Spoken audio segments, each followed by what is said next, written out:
यादव के नाम पर सहमति बनने के पीछे की क्या कुछ वजह नजर आती है, खासकर 2024 के लोकसभा चुनाव के मद्देनजर। मध्य प्रदेश एक बड़ा राज्य है, 29 लोकसभा सीटें हैं भारतीय जनता पार्टी के पास। 2019 के लोकसभा चुनाव में 28 सीटें मिली थी, एक सीट सिर्फ भारतीय जनता पार्टी से दूर रही थी। लगातार एक्सपर्ट्स कहते हैं कि बीजेपी के लिए सैचुरेशन है मध्य प्रदेश में, इससे ज्यादा बेहतर क्या होगा, ये अपने आप में एक बड़ी चुनौती होगी। लेकिन जैसा हमारे सहयोगी विकास चंद्रा बता रहे हैं कि अगर 2019 में 29 में से 28 सीटें भारतीय जनता पार्टी जीतती है तो मोहन यादव के ऊपर यह जिम्मेदारी होगी कि 28 से घटकर 27 ना रहने पाए। राहुल देव सर, इस फैसले का क्या कुछ मतलब आपको नजर आता है सर? मोहन यादव के नाम का ऐलान, बीजेपी ने आपको भी सरप्राइज किया? हाँ, मैं राहुल देव बोल रहा हूँ। जी सर, पेश कर दीजिए। जी राहुल सर, हाँ। बीजेपी ने सरप्राइज किया आज के फैसले से आपको भी?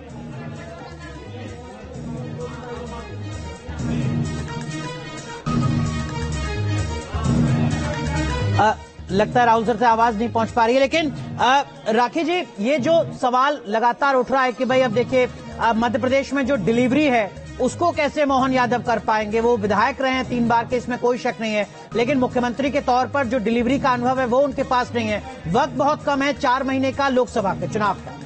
राखी राठौर,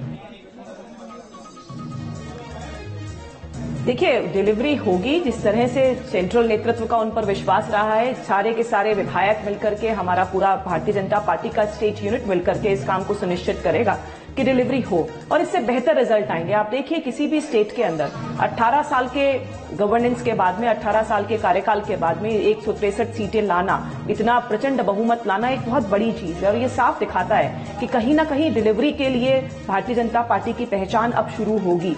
हमने देखिए पिछले 10 सालों के अंदर कांग्रेस पार्टी ने किसी भी राज्य के अंदर अपनी सरकार को रिपीट नहीं किया। हमने भारतीय जनता पार्टी की जो सरकारें हैं, चाहे वो गुजरात हो, उत्तराखंड हो, यूपी हो, हमने रिपीट करने का काम किया और इसी तरह से डिलीवरेंस के माध्यम से ही हम लोग, उसी का आधार है जिसके वजह से लोग जो है हमें वोट देते हैं। ठीक है राखी, माफ कीजिए आपको रोक रहा हूं, दीपक आपका रुक करूंगा, लेकिन उससे पहले राहुल सर तक आवाज अब पहुंच रही है।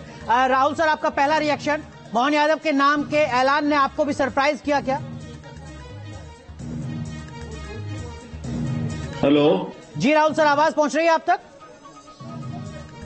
आपकी आवाज साफ नहीं आ रही है, बहुत डिस्टर्बेंस है। अच्छा, मैं कोशिश करता हूं सर एक बार फिर आपसे संपर्क करने के लिए। दीपक, डिसिप्लिन का सवाल था, आप जवाब दे रहे थे, बात आपकी बीच में अधूरी रह गई थी। कांग्रेस पार्टी को सीखना चाहिए डिसिप्लिन? देखिए, उम्मीद करता हूं बीच में कोई टोका टाकी ना करेगा, क्योंकि हमारी आपकी बहस हो रही है, वो यहाँ पे चर्चा हो रहा है, बीच में कोई आके बोल जाता है तो फिर बात का अनर्थ हो जाता है। बात यह कि कांग्रेस को कुछ सीखने की इनसे जरूरत नहीं है। कांग्रेस ने जिन मुद्दों को उठाया था, भाजपा कांग्रेस से सीख रही है। हमने जातिगत जनगणना की बात करी थी, हमने ओबीसी की बात करी थी, आपने वही बातें यहाँ पे कही है आज कि कहीं न कहीं भाजपा बैकफुट पे थी जातिगत जनगणना के हिसाब से, यादवों के हिसाब से, ओबीसी के हिसाब से। आज मध्य प्रदेश का मुख्यमंत्री इनको चुनना पड़ा, जिनकी जिससे जितनी हिस्सेदारी उसकी उतनी भागीदारी।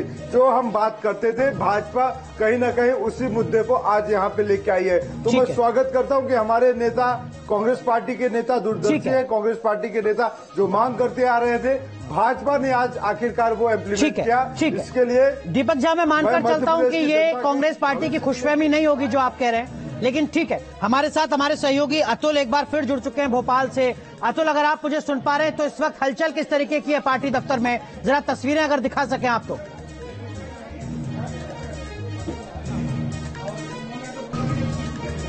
देखिए, बिल्कुल जिस तरीके से नाम सामने निकल के मोहन यादव का मुख्यमंत्री के चेहरे के तौर पे आया, उसके बाद से ही हम देख सकते हैं यहाँ पे तस्वीरें, तमाम हुजूम जो है इस समय यहाँ पे कार्यकर्ताओं का यहाँ पे पहुंचना शुरू हो चुका है और लोग जो है यहाँ पे इंतजार कर रहे हैं मोहन यादव का कि वो बाहर निकल के आए, अपने कार्यकर्ताओं से मुलाकात करें।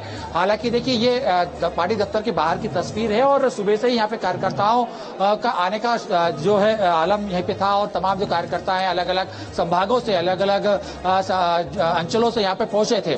लेकिन साफ तौर पे अगर हमने ये देखा कि जिस तरीके से सुबह पहले से ही अटकलें चल रही थी तो कुछ नामों का जिक्र किया जा रहा था, लेकिन जब निर्णय निकल के आया पार्टी आलाकमान का और विधायक दल का तो सबको चौंका दिया। और चौंकाने के बाद ये अब तय पार्टी कार्यकर्ता कर रहे हैं कि अगला जो मुख्यमंत्री का जो पद है वो मोहन यादव के पास है। और वो तमाम जो लोग हैं अब इस पे पार्टी आलाकमान ने जो निर्णय दिया है उस पर सहमति जताते हुए भी दिखाई दे रहे हैं।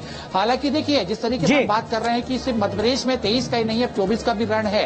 और 24 के रण के लिए खासतौर पे बीजेपी ने मध्य प्रदेश के अंदर तैयारी जो करके रखी है, तैयारी जो शुरू करी है, उसमें आधी आबादी यानी कि आधी वोटर्स जो थे जो ओबीसी वर्ग के, उनको भी साधने की कोशिश की गई थी। हालांकि मोहन यादव, डॉक्टर मोहन यादव के माध्यम से ये संदेश देने की कोशिश की जाएगी मध्य प्रदेश के अंदर कि पिछड़ा वर्ग के साथ पार्टी खड़ी हुई है।